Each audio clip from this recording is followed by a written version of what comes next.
मैंने कहा मेरा दामन पाक और साफ है, इसलिए घबराने और डरने वाला नहीं हूं। गाजीपुर की जनता का जो फैसला है वो बर्दाश्त नहीं हो रहा, चाहे 19 का फैसला चाहे 22 का फैसला, और 24 भी दिखाई दे रहा है कि पूर्वांचल में क्या होगा। 24 में तो देश में कबाड़ा होने जा रहा। मोदी जी की सरकार रिटर्न नहीं होगी, 150 सीटें मिलना मुश्किल है। जो बिहार में हुआ वही अभी मध्य प्रदेश में होने जा रहा, वही आपका हरियाणा में होने जा रहा, वही आपका कर्नाटक में होने जा रहा। संभालो ना, बुरा हाल है। पार्टी के अंदर नितिन गडकरी जैसे लोग किनारे किए जा रहे हैं, शिवराज सिंह चौहान जैसे लोग किनारे किए जा रहे हैं। अब राजनाथ सिंह का नंबर 2-4 दिन में आपकी खबर चला देना, उनको भी मार्गदर्शक मंडल में डाला जा रहा। अंदर बाहर दोनों तरफ से आग लगी हुई है। दिमाग हटाना है जनता का, रोजी रोटी के सवाल से हटाना है, रोटी कपड़ा मकान के सवाल से हटाना है। तो अफजाल अंसारी माफिया है, मैं सड़क छाप आदमी हूं। 100 प्रॉपर्टी की बात आ रही है। अरे भैया तो ले आओ ना, ले आओ। अच्छा, ईडी खोज के थक गई तो ये कुछ तो पत्रकारें लोग खोज देते हैं। असल में जितना दुखी मोदी और उनकी टीम है, उससे ज्यादा ये गोदी मीडिया दुखी है कि हम लोग कैसे कन्वर्ट करें। वो तो बेचारा परेशान हो रहा है, उसकी परेशानी को कम कैसे करें। आम जनता जग जाएगी और इस बार 2024 में लोकतंत्र को बचाएगी, भारत के संविधान को बचाएगी और इस फैली हुई अराजकता को बचाएगी। ये जो कोर्ट केस, ईडी, इनसे कैसे लड़ेंगे आप?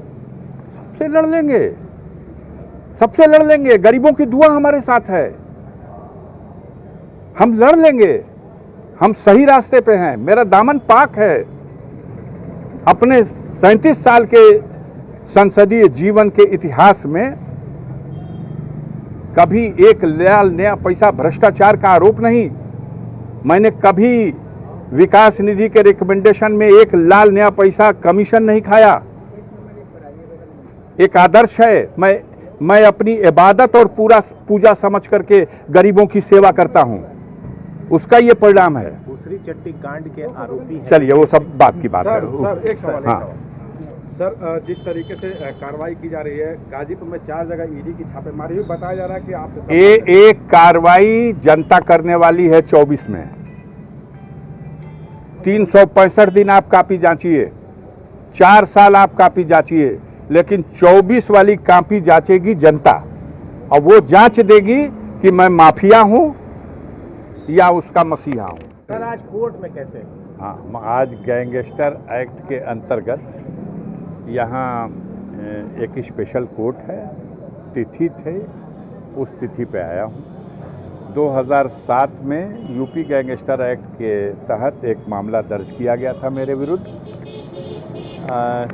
ये मामला 2005 के घटना से ताल्लुक़ रखता था, क्योंकि 2005 में मेरे विरुद्ध एक मामला पंजीकृत हुआ और उसमें हमें आरोपी बनाया गया साजिशकर्ता के रूप में।